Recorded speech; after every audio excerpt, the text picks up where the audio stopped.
Bonjour à tous et merci beaucoup de participer à cette petite formation durant l'été. Alors tout d'abord, on va commencer par faire quelques vérifications. Donc normalement, vous devriez tous m'entendre. Est-ce que vous pouvez écrire dans le chat que tout se passe bien de votre côté? Juste pour que je vérifie que mes branchements sont bons.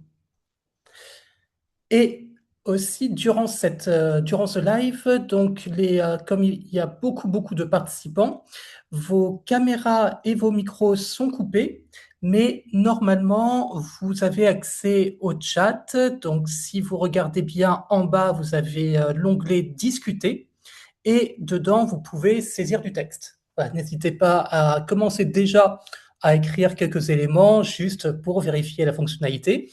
L'objectif sera que vous puissiez poser le maximum de questions et que j'y réponde durant cette formation. Donc vraiment, n'hésitez pas à écrire dès que vous demandez quelque chose, dès que vous avez un cas concret à présenter ou autre, je serai ravi d'interagir. Donc, est-ce que tout fonctionne bien de votre côté? Je vois que Trévo et Delphine ont écrit que oui. Et les autres, est-ce que c'est bon aussi?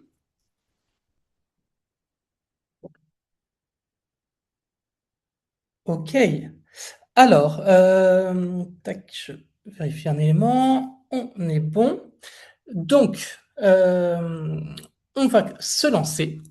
Et tout d'abord, je vais commencer par me présenter. Donc, je suis Tanguy Godel, le directeur pédagogique de la méthode Aristote. Mon parcours en bref, donc j'ai été enseignant pendant 6 ans en collège et en lycée. J'ai également suivi une formation en neurosciences pour justement un peu mieux comprendre comment on apprenait, comment est-ce que les informations étaient retenues, comment est-ce qu'on faisait des liens entre une connaissance et une autre, comment favoriser la motivation, etc. J'ai ensuite dirigé la société La Boîte à Bac et j'ai notamment créé des coffrets de révision qui s'appellent les Kits Bac et une chaîne YouTube du même nom, La Boîte à Bac. Et depuis récemment, j'ai rejoint la méthode Aristote pour créer l'ensemble des contenus pédagogiques et m'occuper de formations comme celle-ci. Voilà me concernant, mais maintenant, le plus important, ça reste ce live. Et j'ai choisi de l'intituler Au secours, la rentrée est dans 2 semaines. Bon, alors c'est plus exactement 2 semaines et demie, mais on va pas chipoter. Euh, Quel est l'objectif de cette séance? Ben, l'objectif, c'est tout simplement de se poser la question majeure. Je suis en vacances, ou d'ailleurs peut-être que je travaille. Mes enfants, en tout cas, sont en vacances. Je souhaite qu'ils puissent en profiter à fond. Mais je sais aussi que la rentrée arrive, qu'il va y avoir de grosses attentes au moment de la rentrée. D'ailleurs, je serais assez curieux de savoir dans le chat dans quelle classe vos enfants vont entrer en septembre. Et je suis tout simplement en train de me demander, est-ce que je laisse tranquille? Est-ce qu'on se remet un peu au travail? Et si on se met au travail, comment? Donc là, je vois qu'il va y avoir une arrivée en terminale, une en quatrième. Donc terminale, grosse échéance. La quatrième, c'est le moment, surtout en mathématiques, où il y a une petite rupture entre des calculs simples et des calculs qui vont avoir des chiffres, ça c'est normal, je veux dire des lettres. Euh, la sixième, la seconde, l'entrée au lycée, première, le bac de français, le bac de maths. Bref, à chaque classe suffit sa peine. Et vous demandez donc cette question, où en suis-je avec la rentrée de mon adolescent? Et donc là, est-ce que vous vous sentez plutôt zen? Est-ce que ça vous stresse? Est-ce qu'il y a même carrément panique à bord de votre côté ou peut-être d'ailleurs du côté de votre enfant? Et si oui, pourquoi? Le pourquoi m'intéresse particulièrement.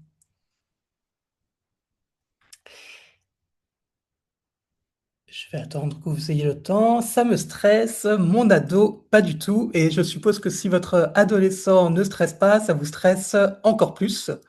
Enfin, en tout cas, c'est comme ça que ça a tendance à me mettre. Stress, idem. Bon, en tout cas, il n'y a pas encore de panique à bord. Donc, ça va. Il est pas motivé. Alors ça, la question de la motivation avant la rentrée, je vais faire un détour parce que je n'avais pas envisagé d'en parler, là dans ce stage, mais s'il est généralement, les vacances, c'est un moment où, en tout cas à la fin, une petite motivation revient. C'est-à-dire qu'on a été complètement fatigué pendant l'année. Les enfants ont quand même 9 mois assez intenses. Et à ce moment-là, ils sont complètement vidés. Mais l'envie revient petit à petit avec les vacances. Donc, s'il n'a pas encore de motivation, c'est intéressant d'en parler avec lui, enfin après, avec lui ou elle, après je suppose que vous l'avez déjà fait, pour essayer de comprendre pourquoi il n'y a pas cette motivation. Ça peut être lié à une impression qu'il y a trop de retard accumulé, alors les révisions vont être particulièrement utiles. Ça peut être aussi une question de phobie scolaire, et dans ce cas-là, essayer de comprendre d'où est-ce que ça peut venir. Est-ce que c'est le lien au professeur, le lien aux autres élèves, etc., pour essayer de trouver quelque chose à cibler. Et éventuellement essayer de voir durant les vacances quels sont des éléments de curiosité qui peuvent ensuite être rattachés au scolaire ou pas au scolaire d'ailleurs, mais à une motivation pour la suite, par exemple, motivation pour un avenir. Donc là, par exemple, vous pouvez faire des carnets de curiosité, c'est-à-dire demander à votre enfant chaque jour, tiens, est-ce qu'il y a quelque chose que tu as découvert? Est-ce que tu te poses des questions? Ou bien, si vous n'avez pas le temps pour ce dialogue ou si le dialogue est interrompu, lui proposer en tout cas de les noter quelque part. Alors, un enfant trop confiant pour la rentrée. Mon stress est lié au fait qu'il n'a pas acquis de vraies méthodes de travail. Ça m'inquiète pour l'entrée en seconde. Ça, on va en parler, justement. On va parler d'une petite routine qui peut être mise en place dès la rentrée. Donc, suivez bien ce moment du live.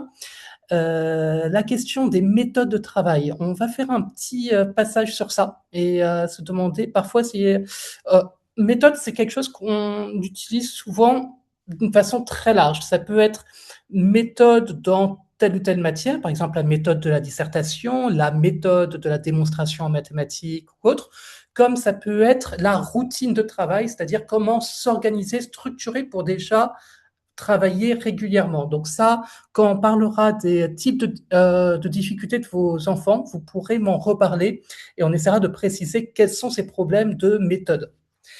Il se dit en vacances et compte en profiter jusqu'au bout, mais je l'ai quand même remis au boulot en anglais notamment. Alors, on va en parler. C'est quand même important de profiter des vacances. Le tout, c'est de voir à quel point on remet du travail, à quel rythme, etc. Mais les vacances, c'est aussi un moment pour se débarrasser de la surcharge qu'ils avaient à l'arrivée de l'été. Les vacances, c'est aussi une façon de découvrir le monde autrement. Donc là, ce qui peut être aussi intéressant, c'est est-ce que il ne travaille pas, mais par contre, d'ailleurs, il, ça, elle aussi, bien sûr, mais est-ce que par contre, il y a d'autres choses qui l'intéressent? Est-ce que je peux créer une curiosité sur d'autres éléments, etc. Car l'apprentissage ne se fait pas seulement à l'école. Ok, on va enchaîner. Donc, le programme de notre petite heure ensemble. On va tout d'abord se demander comment détecter les lacunes durant l'été, puisque l'été, c'est aussi un moment où, comme il n'y a pas la charge des devoirs réguliers, etc., on va pouvoir revenir sur les grosses difficultés et ainsi chercher à y remédier. Et donc là, la grande question, c'est quelles sont exactement ces difficultés-là et à quel point est-ce qu'on les travaille. Et s'il n'y a pas d'énormes lacunes, comment faire pour que ce que mon enfant a fait avant devienne vraiment profondément ancré et ainsi qu'on puisse y rajouter de nouvelles connaissances. Ensuite, le deuxième point, ça va être le recalage du sommeil. Parce que généralement, pendant l'été, surtout vos enfants de lycée, se couchent vers les 1 heure, 2 heures, ou bien parfois disent se coucher à telle heure, mais ressortent discrètement après. En tout cas, c'était mon expérience de l'adolescence, avec des réveils très tardifs. Or, la rentrée, ça va être revenir à un rythme où les cours commencent parfois à 8 heures, parfois même un peu plus tôt, et finalement, c'est une forme de décalage horaire. Donc, on va parler du sommeil, et on va ensuite s'intéresser au jour J, la rentrée, et comment instaurer une routine dès le départ pour ne pas être surpris au moment des premiers examens. Vous savez que souvent les élèves commencent avec une moyenne de premier trimestre qui est plus faible que leur moyenne de troisième trimestre. C'est généralement parce que justement le moteur n'est pas encore chauffé, et que donc il va se prendre toutes ces difficultés de l'année précédente en même temps qu'il voit de nouveaux éléments. C'est pour ça que c'est important de chauffer dès le départ, surtout pour les classes comme la terminale, qui comptent beaucoup pour Parcoursup. Et en terminale en particulier, le dossier Parcoursup est transmis très très tôt aux différentes universités, écoles, etc. Ce qui veut dire que le premier trimestre de terminale est super important. Donc vraiment, expliquez-le à votre enfant. Avec la réforme actuelle, j'aurais même tendance à dire que le premier trimestre de terminale compte plus que le bac. Alors, faut pas leur dire que le bac ne compte pas, ça a quand même une utilité pour se préparer aux examens futurs, hein. Mais le premier trimestre est déterminant, donc là encore, la question du moteur dès le départ.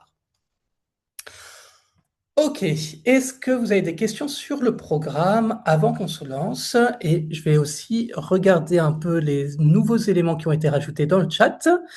Lacunes sur routine de travail et absence de méthode pour les analyses de doc en français et en histoire géo. Donc là, ça veut dire effectivement la question de comment se mettre au travail, et ça, on va en parler. Et ensuite, les méthodes spécifiques. On pourra parler des outils que vous pouvez trouver pour apprendre les différentes méthodes. Mais je dirais déjà que si une base, si un ancrage, un réflexe de travail se met en place, votre enfant, justement, aura le cadre pour pouvoir se dire, OK, maintenant, j'ai telle ou telle méthode à travailler. OK, donc, détecter puis cibler. Par quoi commencer pour une remise à niveau qui marche? Premier élément, un cerveau en sortie d'été. Après 8 semaines de rythme libre, le cortex préfrontal tourne au ralenti. Ce n'est pas de la paresse, c'est une adaptation. Qu'est-ce que je voulais dire par ça? Je veux dire par ça que notre cerveau, globalement, peut avoir deux modes de fonctionnement. Il y a d'une part le mode qu'on va dire classique, enfin classique scolaire, qui va utiliser énormément la mémoire de travail, c'est-à-dire qu'on a énormément d'informations qui sont stockées à court moyen terme et qu'on est prêt à dégainer tout de suite, et du coup on est très rapide dans nos réactions, et également comment dire, on a toujours une petite part de stress dans le cerveau parce que justement le cortex préfrontal est occupé. Mais du coup aussi, on est très focus lorsqu'il y a un examen. Pendant les vacances, c'est pas du tout le cas. Et quelque part, tant mieux. Surtout à la sortie des cours, fin juin, début juillet. Pourquoi je dis tant mieux? Parce que dans son rythme de vacances, le cerveau de votre adolescent, d'une part, va pouvoir libérer son cortex préfrontal, qui va du coup être prêt à pouvoir prendre de nouvelles informations. Aussi, au lieu de devoir stocker en permanence de nouveaux éléments, le cerveau va du coup être beaucoup plus prêt pour pouvoir créer des liens entre les informations. Il y a une étude très intéressante, et en gros, les liens entre les informations, c'est géré par ce qu'on appelle les synapses. C'est des petits liens, c'est ce qui va faire que, par exemple, penser à un cheval plus des rayures va donner l'information du zèbre quand on ne savait pas avant ce qu'était un zèbre. Et autant lorsqu'on a une grosse charge de travail, les liens vont se faire sur quelques éléments limités, autant là, on va pouvoir faire un lien beaucoup plus large qui va aussi être en lien avec ce qu'on voit autour de soi. Et de même, ça va être le moment où la mémoire épisodique va très bien marcher l'été, c'est-à-dire celui qui va mettre en lien ce qu'on voit avec des souvenirs. Et donc les connaissances deviennent justement des souvenirs, ce qui veut dire qu'ils peuvent s'ancrer longuement. Donc il y a une grosse chance dans le fait que le cerveau fonctionne dans ce qui apparaît comme du ralenti, mais par contre, il va falloir commencer à le remettre dans son rythme habituel de travail. Et c'est pour ça que les 2 dernières semaines de vacances doivent servir à remonter un peu le rythme. En gros, ce que je conseille généralement et ce que j'ai dit d'ailleurs dans mon live du début, juillet pour ceux qui n'étaient pas là, c'était que tout juillet, c'est très bien de travailler qu'1 quart d'heure, une demi-heure. Mais par contre, à l'approche de la rentrée, c'est mieux de passer à un rythme de 2 heures par jour et on va voir comment. Mais comme on est sur un rythme de 2 heures, il va falloir cibler ce qu'on fait. Votre enfant, en général, n'a pas beaucoup de méthodes de travail. OK? Et c'est d'ailleurs ce que vous avez pour la plupart dit. Et donc, si vous lui dites travaille 2 heures, il va commencer par se dire OK, je vais relire mes cours. Bon, en espérant déjà qu'il ait conservé ses cours et que les cours ne soient pas à la corbeille. Mais ça, c'est autre chose. Euh, Lire n'est pas apprendre, ou plutôt c'est qu'une petite partie de l'apprentissage. Parce qu'en fait, si on est juste en train de relire, le cerveau déjà ne sait pas pourquoi il est en train d'apprendre. Et notre histoire évolutive fait que si on ne sait pas pourquoi on apprend quelque chose, on ne le retient absolument pas, ou en tout cas très peu. Juste, je vous fais l'historique de pourquoi on fonctionne comme ça, parce que ça peut servir si jamais vous devez expliquer à votre enfant. En gros, le cerveau consomme énormément, énormément, énormément de calories. Donc, quand il carbure à fond, ben, on consomme énormément. Or, nos ancêtres n'avaient pas forcément un énorme apport de calories. Et du coup, s'ils étaient toujours, toujours en train de réfléchir à fond dès qu'ils pensaient à quelque chose, et ben tout simplement, on n'aurait pas pu survivre. Donc, si on veut que le cerveau fonctionne à plein régime, il faut lui donner un objectif, il faut lui faire comprendre que ce qu'il voit est important. Donc, peut-être un des premiers éléments déjà, s'il est en train de revoir ses cours, c'est de dire à votre enfant, OK, dis-toi dans quel contexte ça va te servir. Et imagine 3 modes différents d'usage de ta connaissance. Par exemple, tu es en train de relire ton cours d'histoire géo, OK, très bien. Mais pourquoi faire? Imagine-toi en train de faire un exposé dessus. Donc, du coup, devoir utiliser ton système verbal, oral, pour l'expliquer. Ça peut être devoir organiser ces connaissances-là dans une dissertation. Ça peut être plein de choses. Mais voilà, se visualiser en train d'utiliser. Et comme ça, déjà, on voit l'apport direct. Tout comme ça peut être de tout simplement pouvoir gagner au Trivial Poursuite. Mais aussi, relire ne suffit pas parce que si on veut vraiment que le cerveau retienne, il faut qu'il se mette directement en activité, justement pour qu'il comprenne encore plus que c'est utile. Et donc, par exemple, ça peut être lire le cours, cacher le cours et chercher à réécrire son contenu sous la forme d'une carte mentale, sous la forme de brèves notes, ou bien juste le dire à l'oral, puis revérifier tout de suite et chercher à voir si on s'est trompé sur telle ou telle chose. Ça, c'est pour la partie apprentissage du cours, mais parfois, le vrai diagnostic va être qu'il n'y a pas de difficulté dans les connaissances, la difficulté se trouve ailleurs. N'hésitez pas à me couper ou à m'interroger sur des éléments. C'est vrai que là, j'ai fait une petite digression sur nos ancêtres préhistoriques, mais voilà, ça peut être aussi, enfin voilà, il y a peut-être des choses beaucoup plus directement utiles dans vos cas. Mais donc, par rapport au fait de diagnostiquer les copies. Donc je disais, comme on veut travailler que 2 heures par jour pendant les vacances, il faut essayer de voir quelles ont été les, grosses difficultés? Donc là, ce que je vous conseille, c'est de regarder avec votre enfant ou bien si votre enfant est déjà un peu autonome, lui suggérer de regarder de son côté une copie et regarder les commentaires de l'enseignant, regarder où ils ont perdu des points et cetera et essayer de diagnostiquer qu'est-ce qui a fait perdre des points.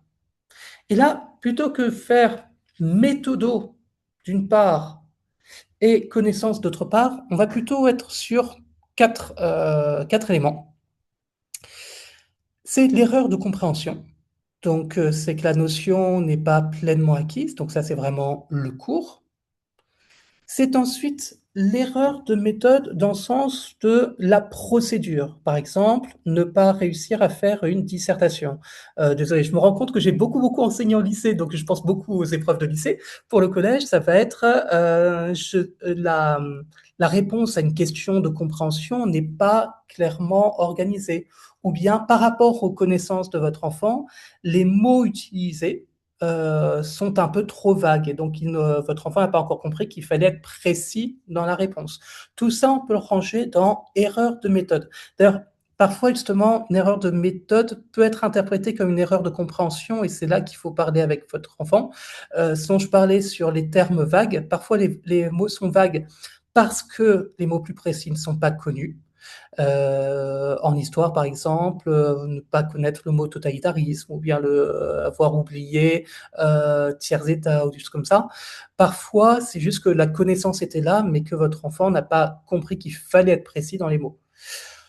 Ensuite, l'étourderie.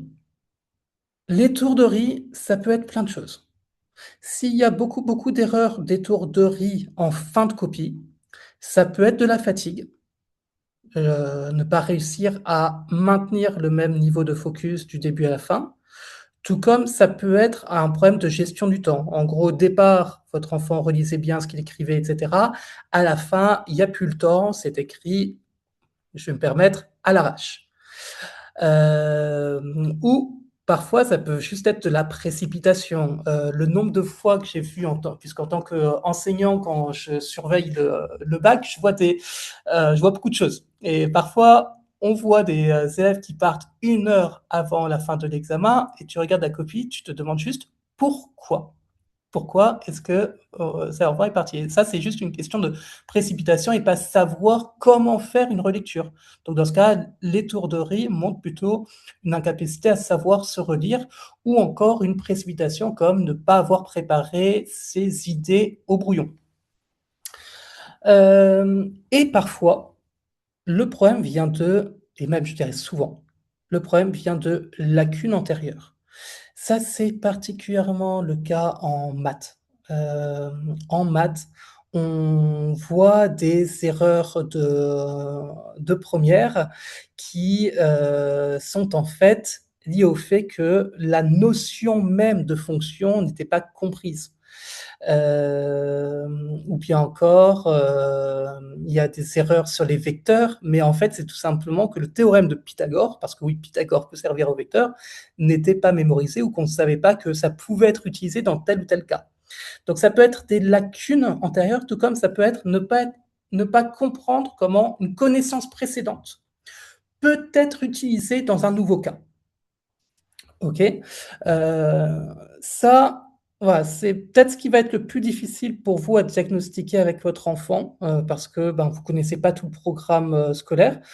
Vous pou vous pouvez dans ce cas-là essayer, mais ça fonctionne pas toujours si bien que ça, mais essayer d'utiliser d'IA ou bien faire appel à, un prof particulier ou autre pour essayer de détecter ça et mettre en place un programme pour, réduire cette lacune. OK? Hem, Est-ce qu'il y a des réactions là-dessus? Est-ce que vous posez des questions sur, la distinction entre ces différents éléments? Parce que là, je me rends compte que je parle, mais finalement, je vous ai très peu lu, depuis 15 minutes. Non? Tout est bon et donc voilà, sur le document, j'ai mis les remèdes les plus, classiques. Ce document d'ailleurs vous sera transmis, après notre séance, de même que des petites activités, on en reparlera. OK, alors, enchaînons. Justement, en parlant de ces différentes étapes, alors, comment on fait pour l'étourderie? OK, je vais répondre à ça et après je vais présenter cette fiche, mais vous pouvez déjà commencer à la regarder. Comment on fait pour l'étourderie? Vous voulez dire comment est-ce qu'on fait pour la détecter ou comment est-ce qu'on fait pour, la corriger?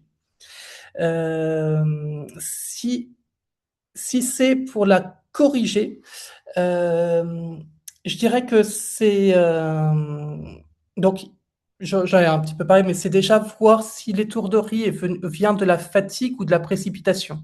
Si c'est une question de précipitation et parler à votre enfant du fait de ralentir le rythme. Aussi créer avec votre enfant, c'est d'ailleurs quelque chose que j'ai mis dans les, stages de pré-rentrée que l'on organise, puisque j'ai créé des documents pour nos les enseignants qui les, supervisent, mais j'ai créé des checklists d'erreurs fréquentes. Mais déjà, de votre côté, vous pouvez le faire. C'est-à-dire que chaque fois que votre enfant voit une erreur où il sait qu'il n'aurait pas dû le faire, il le rajoute à sa checklist de vérification et quand cette erreur vient souvent, donc quand il a coché souvent quelque chose dessus, ça lui permet de visualiser, de comprendre que oui, c'est une erreur d'étourderie que, il ou elle fait souvent et donc qu'il faut y faire super attention. Après, ce qu'on appelle de l'étourderie, ça peut être aussi, une erreur de méthode, ne pas savoir montrer son raisonnement et dans ce cas-là, ça va rejoindre la question de la méthode et puis voir quelles sont les étapes pour pouvoir, présenter ses arguments. Mais donc aussi, puisque j'avais évoqué la notion de fatigue, si, c'est que votre enfant ne gère pas bien la fin d'examen, ça peut être éventuellement d'être un petit peu plus rapide pour le coup, dans son cas, sur le début. Faire une petite pause de 2-3 minutes où votre enfant ferme les yeux, fait des grandes respirations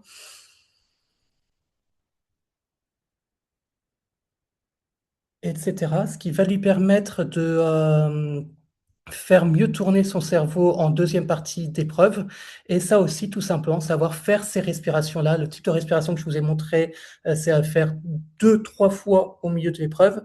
Ça va c'est tout bête, hein, ça paraît complètement absurde, mais ça évite beaucoup, beaucoup, d'erreurs sur les fins d'examen. Je sais que quand j'ai appris à souffler, j'ai, fait d'énormes progrès, malheureusement, c'était tardivement à la fac. Hem Se relie pas assez ou ne gère pas bien son temps, je ne sais pas. Donc voilà, pour la question de ne pas se relire, c'est déjà prendre conscience que cette relecture est importante parce qu'il y a telle ou telle erreur qui vient fréquemment. Et donc, cette petite activité qui va vous être, transmise va permettre sur 2 ou 3 copies de pouvoir lister le type d'erreur précise de compréhension, méthode, étourderie et cetera avec votre enfant, de façon à cibler les chantiers prioritaires sur les 2 prochaines semaines et mettre directement un premier objectif sur: «Qu'est-ce que je vais faire la première heure?» Parce que, souvent, c'est un peu comme l'écrivain devant sa page blanche. Quand on se met à réviser, on se demande: «OK, qu'est-ce que je fais?» Et finalement, on fait rien et c'est pour ça qu'on se dit: «Je suis pas motivé». En fait, c'est pas tellement qu'on n'est pas motivé, c'est qu'on ne sait pas quoi faire et du coup, on veut le mettre, lui donner le visage de la motivation. Voilà, vous pourrez utiliser ça, avec votre enfant. Ensuite, comment organiser son temps? Donc, je dirais que vous pouvez les, séparer le temps entre une séance du matin et une séance du soir. Comme ça ne coupe pas du tout la journée et votre enfant peut continuer à se dire: «OK, je suis pleinement en vacances, je peux aller faire ce que je veux» et cetera. À partir du moment où j'ai rempli mes contrats sur le début et fin de journée. Donc là, ma recommandation, c'est de partir des diagnostics et faire des activités directement liées à ce qui a été diagnostiqué les matins et l'après-midi, réactiver les choses vues pendant ce diagnostic ou bien faire un petit exercice ou une petite fiche qui, sera en lien avec ce qui pourra être utile pour l'année d'après. Donc, en gros, c'est chantier le matin, réactivation l'après-midi. Et je vais en Parlez maintenant parce que c'est finalement là que c'est le plus, lié. Si votre enfant a des, grosses difficultés, des grosses, grosses, grosses lacunes qu'il va amener ou si tout simplement le travail autonome est difficile pour lui ou bien que, votre enfant, vous avez pas le temps de l'accompagner et il n'est pas autonome, enfin voilà, plein de raisons. On a organisé des stages de pré-rentrée qui sont sur justement les, 2 prochaines semaines. Vous avez ici un QR code que vous pouvez flasher pour, pouvoir conserver le lien afin de s'y inscrire ou en tout cas pouvoir jeter un coup d'œil à ce qui est proposé et cetera. Du seul fait que vous ayez participé à ce live, vous avez droit à un petit moins 10 si lorsque votre conseiller, vous rappelle après votre demande d'information, vous le demande ou bien de toute façon de vous-même vous lui dire. Voilà, avec ce code, donc le code live, vous aurez moins 10. Les stages, donc puisque j'ai travaillé sur les contenus avec nos différents professeurs des différentes disciplines, sont organisés de la façon suivante. On ne prend pas d'avance sur l'année d'après parce que ben, ça ne sert pas à grand chose en fait. Si on ouvre de nouvelles notions, on est juste en train de décaler le moment de la rentrée. Il s'agit plutôt de réactiver toutes les connaissances essentielles de l'année précédente pour pouvoir réussir l'année d'après. Je vais vous donner un exemple. En seconde, on travaille beaucoup sur les vecteurs. En principe, les vecteurs sont un petit peu vus en troisième.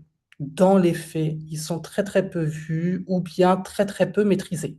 Et ben ça va être un des éléments qu'on va utiliser, mais on va aussi à chaque fois accompagner cet élément de connaissance à un geste, c'est-à-dire à un type de mode opératoire. Donc, on va dire un élément de méthode, mais général de processus qu'on qu'on va travailler sur ces différentes connaissances. Donc, par exemple, ça va être rédiger une démonstration en géométrie et en arithmétique. Au collège, en maths, on va plutôt même être sur du vocabulaire, c'est-à-dire comprendre les consignes, parce qu'on a pu voir sur les activités qu'on organise, etc., que beaucoup, beaucoup d'erreurs de maths viennent du français. C'est-à-dire que les intitulés des problèmes, etc., ne sont pas compris. Voilà, ça et plein d'autres éléments, avec à chaque fois une routine de début et de fin de séance pour réactiver ce qui a été fait lors de la séance précédente et pour ensuite transposer sur une activité plus amusante en fin de séance. Donc, par exemple, un problème de logique en mathématiques, ou bien encore pour le français, la construction d'une figure de style, ou bien un mini quiz sous forme de trivial poursuite, etc. Donc, vous avez le QR code, vous avez le code, etc. Et si ça vous intéresse, vous pouvez aller sur la page et aller les découvrir ou demander des informations à nos conseillers. Ok, j'enchaîne. Mais donc, pour finir sur cette question du diagnostic et sur quoi travailler, euh, l'élément essentiel, c'est que on ne peut pas tout rattraper durant l'été et ça reste un moment de récupération. Et donc, on rattrape ce qu'on arrive à diagnostiquer comme problème. Est-ce que vous avez des questions particulières sur cela? C'est que, par exemple, vous vous demandez: «Comment est-ce que je peux concrètement diagnostiquer?» ou bien encore: «Je ne suis pas enseignant, qu'est-ce qu'on fait pour, réellement voir les types d'erreurs?» ou bien encore: «Le professeur met peu d'annotations» et cetera. Enfin voilà, il y a plein de questions qui peuvent être, posées là-dessus. Et si les, examens qui ont été faits peu avant les vacances étaient trop simples ou bien encore ont été cartonnées par votre enfant, vous pouvez revenir plus en amont ou bien encore choisir des exercices venant des annales ou bien venant de sites variés comme par exemple le livre scolaire, comme par exemple Césamat ou autre. Vous pouvez prendre un nouvel exercice afin de diagnostiquer à partir de ça. Ok. Et l'autre élément sur les 2 dernières semaines, c'est qu'on a parfois un gros stress. Le gros stress qui peut être le vôtre, qui peut être celui de votre enfant. Un enfant qui dit: «Tout va bien, tout va bien, tout va bien», c'est pas forcément si clair que ça, OK? Trop dire qu'on a de l'assurance, en général, quand on est adolescent, ça veut dire qu'on n'est pas très, très assuré. Donc n'interprétez pas forcément, le petit côté ça va et cetera, comme, voulant dire que, votre enfant réellement ne se pose pas de questions. Puisque la rentrée peut paraître comme une sorte de montagne brumeuse, si on veut le gérer au mieux, il faut commencer par gérer ce qu'on peut prendre en main dès les vacances et ça, c'est mettre en place quelques premières routines. On a parlé des routines de travail, mais ça peut être aussi des routines comme, ce qu'on mange, l'activité physique et cetera. C'est ensuite le sommeil et on avait parlé auparavant du diagnostic, c'est-à-dire savoir qu'est-ce qui pose problème. Et si le stress est quelque chose de très, très fort chez votre enfant, vous pouvez prendre cette activité qui va aussi vous être transmise, c'est la liste des 3 connus. Donc: «J'angoisse, j'ai pas envie d'aller à l'école, je ne sais pas comment je vais faire». Ou bien d'ailleurs ça marche aussi pour les parents, hein, cette activité-là. Je stresse pour mon enfant et je sais que ce stress peut être contagieux ou bien que ce stress peut être négatif. Je le fais moi-même et je note tout simplement sur une feuille tout ce que je maîtrise déjà. C'est-à-dire ce que je sais déjà faire, quels sont les acquis qui sont très profonds pour moi. Ensuite, je note ce que j'ai préparé, c'est-à-dire ce que j'ai pu faire sur ces dernières semaines de vacances pour, pouvoir combler certaines des lacunes que j'avais et je note ma première action du jour 1 et là, notamment, on pourra parler de la petite routine que je vous présenterai en fin de stage. Si je note ces éléments-là, d'une part, j'arrive à la rentrée en me disant: «OK, bon, il y a des bases et j'étais mauvais potentiellement l'année dernière dans la matière, mais j'ai fait déjà ça, ça, ça pour que ça aille un peu mieux. Et je sais aussi ce que je vais faire dès la rentrée, donc j'arrive pas sur une page blanche. Ah, autre élément, je me rends compte que j'ai, sauté un élément que je voulais vous dire quand on parlait du diagnostic et cetera. C'est, quand le diagnostic ne montre aucune grosse lacune, ça peut arriver, ou bien encore quand, on sait qu'on est juste moyen, vous pouvez valoriser auprès de votre enfant la notion de surapprentissage. C'est-à-dire qu'il y a eu des études très intéressantes qui ont montré que revoir une notion, mais pour le coup très, très vite, par exemple, lire la notion, la cacher, noter, le truc, sur une feuille, vérifier. Donc une, routine de 10 minutes sur des choses que je maîtrise bien. Ça permet de les ancrer beaucoup plus profondément dans la mémoire et donc ce surapprentissage fait pendant une période plus calme comme justement, l'été, permet que la notion reste durable et ne puisse pas devenir une lacune plus tard. OK, donc voilà pour la liste des 3 connus et maintenant, on va parler du sommeil. Parce que donc, je vous l'avais dit, l'été, c'est un moment formidable, fabuleux pour se créer un décalage horaire sans qu'on s'en soit rendu compte. OK? Hem, déjà, il faut savoir que le rythme scolaire n'est absolument pas adapté au métabolisme des adolescents. OK? Donc quand votre enfant se couche plus tard et se réveille plus tard, en fait, il n'est pas en train de décaler son rythme, il est en train de réellement prendre le rythme dont son corps a besoin. OK? C'est l'inverse qui ne correspond pas à son naturel. Et comme la contrainte d'un lever forcé, n'est plus là, il y a un petit décalage horaire qui se fait et typiquement, votre enfant donc se couche à 1 heure, se lève à 11 heures parce qu'il a besoin de beaucoup récupérer un sommeil perdu. On a des analyses qui montrent qu'un adolescent a besoin de dormir entre 8 et 9 heures par jour et que pendant l'année scolaire, enfin la période scolaire, il dort plutôt entre 6 et 7 heures. OK? Donc là, il y a de la récupération. Bon et puis en plus, les 1 heure, faut pas se le cacher, c'est aussi parce que tout ce qui est intéressant pour beaucoup d'adolescents se passe plus tard. Mais quoi qu'il en soit, le décalage horaire par rapport au rythme scolaire est de 3 à 4 heures. C'est finalement un vrai jet lag qui va se rajouter au stress de rentrée et cetera pour rendre la rentrée complexe. Et on va avoir cette somnolence, mémoire dégradée, l'irritabilité et voilà, c'est là encore quand j'étais enseignant, je le voyais bien chez beaucoup, d'adolescents. Autant certains arrivaient des vacances complètement éveillés, ayant bien récupéré, autant d'autres voulaient déjà dormir dès la première séance et pourtant je pense que ça venait pas que de moi.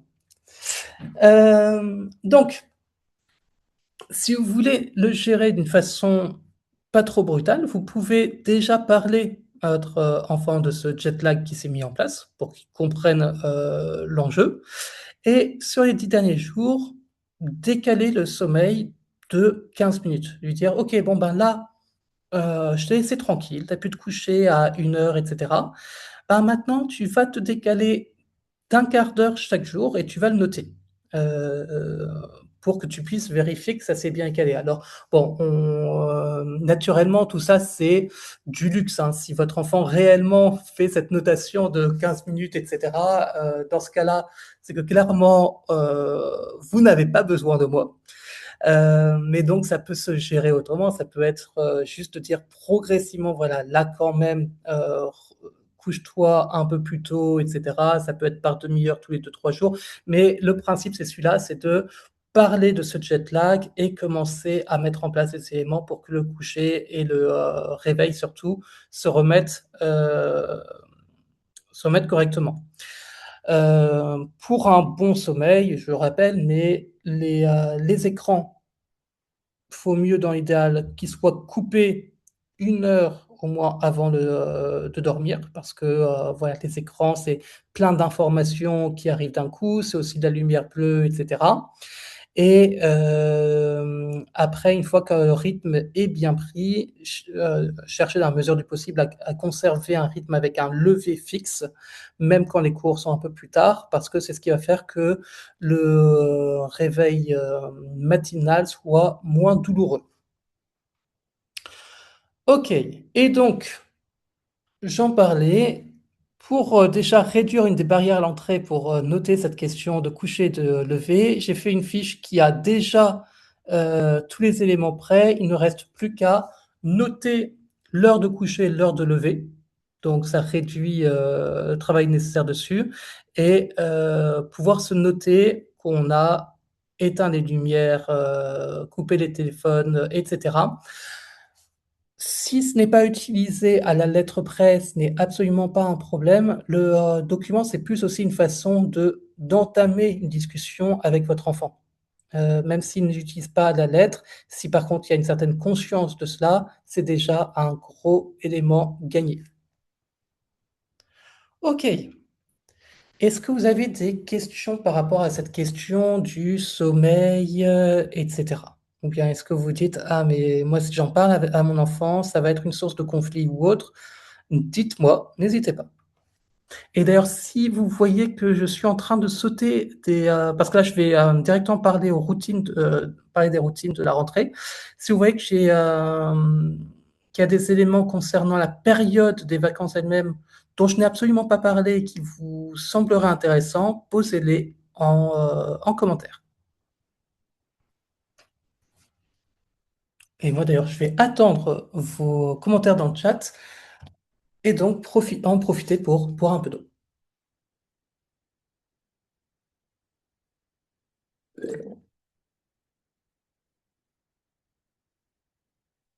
Alors, je vois un commentaire, donc on a commencé et je confirme que c'est conflictuel. Heu, donc vous avez commencé quoi? La question justement de rétablir un rythme de sommeil, c'est ça? OK, donc si, cet aspect-là est une source de conflit, heu, ce qui règle souvent les conflits comme ça, c'est l'information brute, enfin ce qui le règle, ce qui adoucit. Parce que bon, c'est adolescent, on va quand même pas parler d'un monde sans conflit, mais donc ce qui adoucit le conflit, c'est les données brutes. C'est de pouvoir dire, OK, c'est pas juste que je te donne un ordre ou autre, c'est vraiment que concrètement, il y a ça. Si vous parlez de jet lag, etc., et si vous montrez les conséquences, vous pouvez lui dire. Et éventuellement, vous pouvez aussi montrer les avantages du fait de reprendre ce rythme-là. C'est-à-dire dire, OK, pendant les vacances, ça te semble un peu tôt, mais du coup, le matin, tu vas pouvoir faire telle ou telle chose, par exemple, ou autre. Mais voilà, montrer les avantages de ce rythme. Ok, d'autres questions? Non. Alors on avance. Euh, Ok, donc ça, les trois leviers, on en a déjà parlé. Ah oui, j'avais oublié de dire que par rapport à la lumière, c'est pas juste éteindre les lumières et ne pas avoir de sources qui vont perturber le sommeil, mais c'est aussi que dès le réveil, votre enfant soit en contact avec de la lumière naturelle. Ça aide beaucoup à la mécanique d'éveil, de se remettre dans le rythme, etc. C'est d'ailleurs pourquoi avec ma compagne on se dispute beaucoup sur rideau fermé ou ouvert. Moi j'aime bien qu'il soit ouvert pour pouvoir profiter de la lumière du jour au moment du réveil. Elle a besoin que ce soit fermé. Voilà, ça se négocie. Mais en tout cas, si la pièce est dans l'obscurité, c'est rapidement se mettre sur le balcon ou autre pour s'éveiller. Ok, et la version accélérée, si la question du rythme n'a pas pu être résolue avant, dans les 5 derniers jours, au lieu de décaler d'un quart d'heure, ça sera 30 minutes. La rentrée se joue la nuit, j'accélère un peu. Ah oui, non, j'avais quand même aussi cette question, parce que c'est aussi intéressant, enfin vraiment, répondez tous à cette question dans le chat, qu'on se sente moins isolé. Euh, de votre côté, en ce moment, votre enfant se couche à quelle heure? N'oubliez pas, ça peut être vraiment rassurant pour les autres de pouvoir voir que voilà, qu'on est tous dans le même bain. Minuit, 1 heure ou 2 heures, 1 heure, minuit aussi. Et si je compare avec les éléments qu'il y avait au tout début, je crois que beaucoup de ceux qui étaient de minuit avaient plutôt des enfants au collège. Donc voilà, minuit, 1 heure. Voilà, vous voyez, c'est le cas pour absolument tout le monde. Et donc, ça ne veut absolument pas dire que vous êtes un mauvais parent ou je ne sais quoi. C'est juste que votre enfant s'est mis sur son rythme naturel. Mais rallume quand il nous croit endormis. Ben ça, Delphine, c'est un classique. Moi, comme je vous le disais, bon, je n'étais pas le meilleur adolescent du monde, mais quand je pensais mes parents endormis, je sortais par la fenêtre. Mais bon, je n'étais pas un exemple. Et vos enfants, probablement, ne font pas cela. On enchaîne. La routine du jour 1. Donc là, on parle des 2 dernières semaines, mais vous n'allez pas forcément vous connecter à un live juste avant la rentrée ou bien aussi vous avez besoin d'en parler avec vos enfants pour qu'ils puissent prendre une routine dès le moment de la rentrée. Parce que lancer une routine, ça ne se fait pas le jour même où on se dit qu'on va lancer la routine. La routine du jour 1. Comment ne pas être submergé au premier contrôle? OK, les premiers contrôles de mes élèves sont toujours une grosse baffe. OK, on pensait être dans le rythme et en fait, pas du tout. Et ça, même si le contrôle est un peu plus simple que ce qu'on va faire par la suite et cetera. C'est parce qu'il y a beaucoup de nouvelles informations qui arrivent tôt sans forcément qu'on se rende compte quand on est adolescent. C'est aussi à cause des lacunes accumulées et le fait qu'on n'a pas réutilisé son cerveau depuis longtemps. Enfin, pas réutilisé, on s'entend, hein, on l'a utilisé pendant l'été d'une autre façon, mais en tout cas, on l'a pas utilisé en mode travail. C'est le sommeil, etc. Bref, il y a plein d'éléments qui font que ça va être difficile à la rentrée. Et pour la petite histoire, juste pour vous montrer que c'est vraiment le cas pour nous tous, hein, et peut-être vous pouvez parler aussi de vos expériences personnelles, mais je me rappelle que alors moi je suis plutôt un littéraire et j'ai été enseignant d'histoire-géographie. Je parle beaucoup de maths parce que maintenant j'aime bien, mais ça n'a pas toujours été le cas. Et cette histoire va en être la démonstration. En troisième, j'étais bon en maths. J'avais dans les 15 et donc je me disais que j'avais à aucun souci à me faire, que tout allait bien se passer puisque j'apprenais sans réviser. Sont venues les fonctions, sont venus les vecteurs, etc., d'un seul coup, alors que je me disais, c'est bon, je suis bon en maths. Et comme j'ai pas été forcément très concentré en début d'année, je suis passé de 15 à 1,5 de moyenne en maths. Et ça, c'était notamment une question de routine et de conscience de l'importance de revoir les cours. Donc c'est de ça qu'on va parler ici. Ah, et je vois juste au passage, Laetitia, que vous parlez de la console, etc. Mon live précédent, que vous pouvez voir en replay dans la section live de Méthode Aristote, sur le site général, évoque entre autres la question des écrans, de comment les gérer, et puis aussi des différentes formes d'usage, parce que chaque usage a des conséquences assez différentes et que les mettre tous dans le même panier n'est pas forcément la. Enfin, voilà, que ça se traite différemment. Donc, justement, la question de la console est traitée. N'hésitez pas à regarder le replay. J'avance, je me rends compte qu'il est déjà 18h20. Donc, la première chose à se dire par rapport à une routine, c'est qu'une routine prend du temps à se mettre en place. C'est pas le jour où je vous l'avais dit, mais c'est pas le jour où je me dis je prends une routine que la routine s'ancre. C'est pour ça que ça peut déjà commencer à se mettre en place progressivement la dernière semaine des vacances, pour certains des éléments que je vais vous dire là. Et c'est pour ça aussi que euh, ça va être très important la première semaine d'être vraiment potentiellement un peu derrière sur cet élément-là, pour ensuite, je vous rassure, pouvoir vous en éloigner, parce que bon, la vie de parent, c'est pas juste s'occuper du travail, et puis même ça ne doit pas l'être, mais cette semaine-là, ancrer la routine, et cette routine, au bout de 3 semaines, elle deviendra une forme d'automatisme, et elle a beaucoup plus de chances de tenir toute l'année.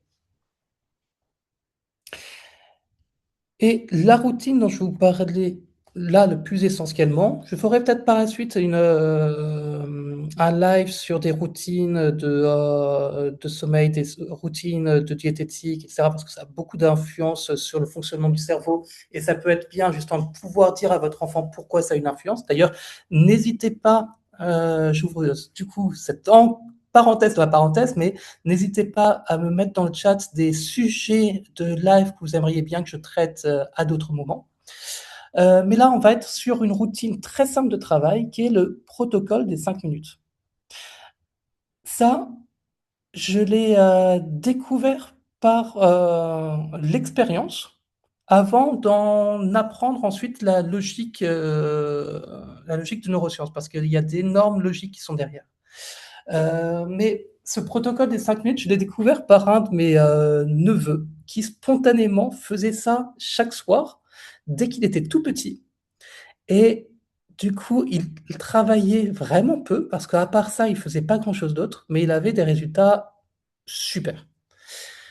C'est tout simplement cette routine de reprendre l'ensemble des cours que j'ai fait dans la journée, donc mon cours de maths, mon cours d'histoire géo ou autre, le relire juste 5 minutes le soir même, le fermer et me faire une mini carte mentale que je recompare avec mon cours.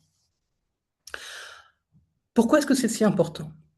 C'est par rapport au principe de la répétition espacée. En gros, lorsque j'apprends quelque chose, euh, moins cette connaissance est ancrée, et donc notamment moins les synapses ont été renforcées, c'est-à-dire le lien qui me permet d'aller d'une information à une autre a été utilisé, plus cette information va partir. D'autant plus que mon cerveau se dit, c'est pas important puisque tu l'as pas utilisé. Donc, cette connaissance a besoin d'être réactivée dès le soir même si on veut que ça commence à s'ancrer durablement et doit être réactivée régulièrement au début, puis de façon plus, écartée. La règle générale, idéale formulée, par des analyses au scanner IRM des cerveaux, puisque la les neurosciences se développent beaucoup par ça, c'est la répétition suivante: j'apprends une information, je la revois le soir même, je la revois un jour après, 3 jours après, une semaine après, 3 semaines après. Et là, c'est absolument béton et je peux, dans 3 mois, je le réactive une dernière petite fois, mais ça ira. Bon, c'est en clair, on revoit pas autant les notions en pratique la majorité du temps, mais déjà la répétition du soir aide beaucoup. Parce que si on y réfléchit, je le réactive le soir même. Cette connaissance derrière va logiquement être en lien avec mon cours prochain que j'aurai demain ou dans 3 jours. Donc finalement, on est déjà en train de faire de la répétition espacée. Si je revois ensuite un petit peu mes cours, là encore rapidement le week-end, je fais aussi de la répétition espacée. Le tout, c'est donc cette routine. Et en fait, cette routine, ce que vous pouvez dire à votre enfant, c'est que s'il revoit la notion 5 minutes le soir même, elle va être déjà tellement bien renforcée, si en plus il le revoit rapidement le week-end, que avant un contrôle, il aura beaucoup moins de travail à faire. Et en fait, ces 5 minutes font généralement gagner beaucoup de temps au final et on a besoin de moins travailler. C'est aussi très important, avec cette routine, d'avoir une mise en application. C'est pour ça que je parlais du fait de se créer une mini carte mentale. Là, je vous ai mis, typiquement une, carte mentale qui pourrait se faire après 1 heure de cours et très important aussi de recomparer et de corriger les erreurs éventuelles qu'on a fait sur la carte mentale dans une autre couleur, juste pour pouvoir bien visualiser l'erreur et ainsi avoir moins de chances de la répéter derrière. Ça, c'est aussi une petite astuce, utile. OK, et cette routine, si on veut pleinement qu'elle devienne routine, et d'ailleurs ça s'applique à absolument toutes les formes de routine, a besoin d'un système conditionnel. Dire: «OK, je fais cette révision de 5 minutes, c'est mon alors je relis 5 minutes chaque cours, mais il me faut mon point de départ, mon si». Le truc qui crée l'automatisme et qui fait: «Si je fais ça, juste derrière je dois faire ça». Ça peut être: si j'ai pris mon goûter, j'enchaîne avec ma routine. Ou bien encore, si j'ai fini mes devoirs, alors je lance ma routine. Hem, ceci peut aussi être pour quelque chose de postérieur. Ça fonctionne un petit peu moins, mais parfois ça fonctionne parce que c'est une forme de carotte. Si je veux aller sur ma console, alors je fais ma routine et là, cette routine-là qui est d'abord une forme d'ordre, hein, c'est, ce truc classique du parent: «Si tu veux utiliser la console, alors tu dois faire ça», va ensuite pouvoir devenir un automatisme qu'on utilise, plus régulièrement. Donc par rapport à ça, là encore, je vous ai fait une petite fiche d'activité que vous pourrez utiliser avec votre, enfant les premières fois, avec un exemple de ce que peut être une carte mentale d'un cours. Donc là, vraiment des micro cartes mentales qui correspondent à un cours d'1 heure et le fait de formuler vraiment à l'écrit ma routine, le si tel machin, alors j'ai telle autre chose. Potentiellement, on peut doubler ça avec une forme de, contrat familial. Ça marche très bien. C'est-à-dire de, carrément signer cette routine, de dire voilà, c le parent et l'enfant signent cet accord que ça doit fonctionner comme ça et avec, aussi puisque pour qu'il y ait un contrat, il faut une, obligation des 2 côtés. Avec cette obligation que se formule le parent de: «Si tu gères ta routine, alors X ou Y». Par exemple, alors je t'embêterai moins sur, la console, d'autant que je sais que certains jeux peuvent en fait être utiles pour votre cerveau. Là encore, je vous renvoie à mon live précédent ou bien encore, si tu, fais ça, alors, ah, tu sais quoi? Je t'embêterai moins avec tes devoirs. Je regarderai moins les trucs et cetera et là, ça devient contractuel, vous signez des 2 côtés et les contrats en famille, ça fonctionne étonnamment bien. En tout cas par rapport à mes expériences. OK, et Le dernier petit élément, là encore, si on veut une routine, si on veut se sentir bien pour la rentrée et cetera, c'est préparer le terrain. Donc s'assurer que le bureau de votre enfant, va être prêt pour, le travail, qu'il ait donc son matériel, bureau dégagé et cetera, qu'il prenne l'habitude d'éteindre le portable quand il se met à travailler. Hem, Ne pas avoir des formes de distraction, c'est un effort de volonté économisée et cet effort de, volonté économisée va réduire la charge cognitive de, votre enfant. Petit mot sur la charge, cognitive qui est donc différente de la charge mentale dont on parle beaucoup, actuellement. La charge cognitive, c'est tout simplement le nombre d'informations qui sont dans mon, précortex, dans le système préfrontal, pardon. Hem Et plus j'ai d'éléments parasites dedans, moins j'ai d'espace disponible pour réellement faire ce que j'avais envie de faire. Voilà, je le simplifie un petit peu, mais ça vous donne une base. OK, et donc, si on récapitule, si on fait ces petites routines régulières, si on dégage le terrain et cetera pour que la routine puisse se mettre en place et cetera, et si mon cerveau s'est remis petit à petit dans le rythme de l'année ainsi que mon sommeil, alors je peux démarrer l'année en pilote automatique et le pilote automatique, c'est reposant. Hem Voilà par rapport à ces informations générales. Alors avant que, je n'en vienne à un petit mot sur les, 5, éléments essentiels à retenir, que je vais vous présenter, n'hésitez pas à commencer à noter vos questions et cetera, puisque je prendrai le temps d'y répondre, durant cette fin de séance.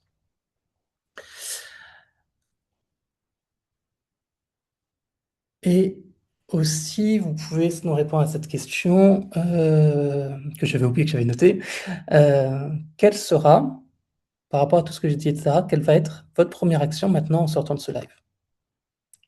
Puisque là aussi, pour pouvoir, là, j'ai donné beaucoup d'informations et cetera. Si on veut pouvoir les activer, il faut pouvoir se projeter, se mettre en projet. Donc là, sur les choses dont on a parlé, quel va être le premier élément? Est-ce que ça va être de, parler de telle ou telle information à votre enfant? Est-ce que ça va être, peut-être, imprimer telle ou telle activité pour pouvoir le lancer?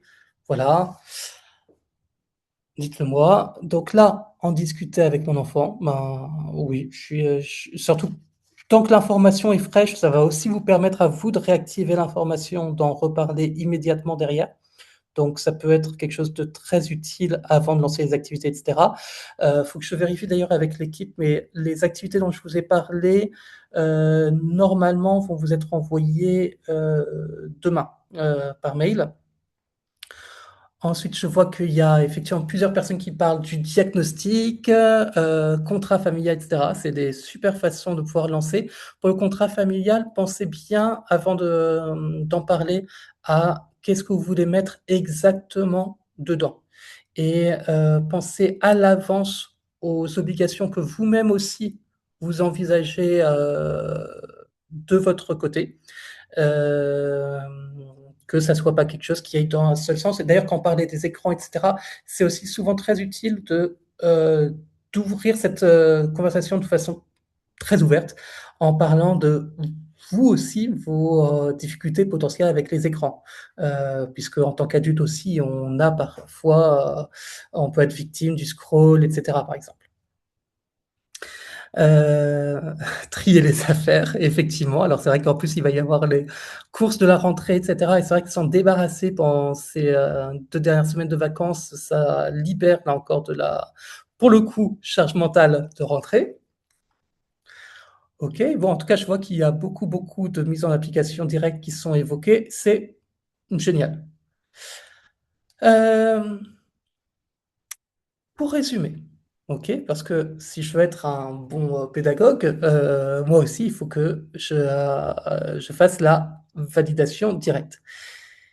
Quels sont les points essentiels? Déjà, diagnostiquer avant le travail. On avait parlé des 4 grandes, erreurs et donc chercher à mettre le plus précisément possible avec différentes catégories et même dans une catégorie, pouvoir mettre bien précisément quelle est la difficulté concernée. Le travail des 2 dernières semaines, donc autant en juillet, ça pouvait être un quart d'heure, une demi-heure, autant là, il faut mieux 2 heures et donc ces 2 heures par jour vont soit pouvoir être organisées en autonomie et si vous voyez qu'il y a des difficultés pour le faire ou bien s'il y a des lacunes, alors n'hésitez pas à consulter nos offres de stage de pré-entrée. Gérer le sommeil dès maintenant, ou en tout cas, commencez déjà à en parler parce qu'il y a un vrai décalage horaire qui s'est fait et qu'en plus votre enfant est en ce moment dans son vrai rythme normal, son rythme biologique. Donc ça rend encore plus difficile le fait de modifier le rythme au rythme de cours. Ensuite, à la rentrée, lancez le plus tôt possible des routines et en particulier celle dont je vous ai parlé, les 5 minutes par cours de travail. Alors, je pensais avoir coupé les micros, mais apparemment, c'est pas le cas. Si vous pouvez éteindre votre micro, voilà, génial. Et n'oubliez pas qu'une routine, c'est pas juste se dire je vais faire ça, mais c'est aussi mettre en place la condition de cette routine avec le si telle chose se passe, alors je fais telle chose. Là, ça s'applique pour la routine des 5 minutes, mais toute autre routine, parce qu'il y a plein de routines potentielles qui peuvent être utiles, doivent commencer par un si. OK, j'ai fini mon long monologue et maintenant place à plus d'interaction. Donc si vous avez des, questions, posez-les dans le chat. Si vous avez des sujets de live que vous aimeriez que je traite ou que d'autres membres de l'équipe, traitent, mettez-les là aussi. On va tâcher d'en organiser régulièrement, donc pensez à suivre nos actualités. Tiens, d'ailleurs, si jamais vous n'êtes pas déjà des parents qui utilisent les services de la méthode Aristote, vous pouvez, faut que je vois comment, parce que là, si vous mettez dans le chat, vous le donnez à tout le monde, mais vous pouvez en message personnel m'envoyer votre mail pour être prévenu régulièrement des nouveaux lives, etc., qui vont être organisés. OK.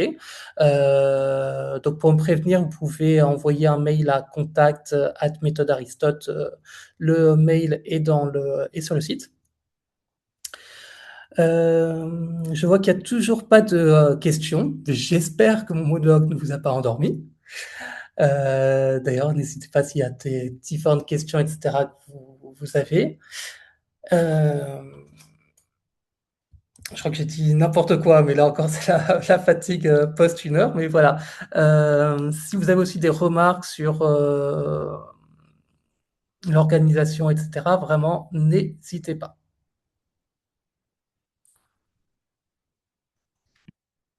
OK.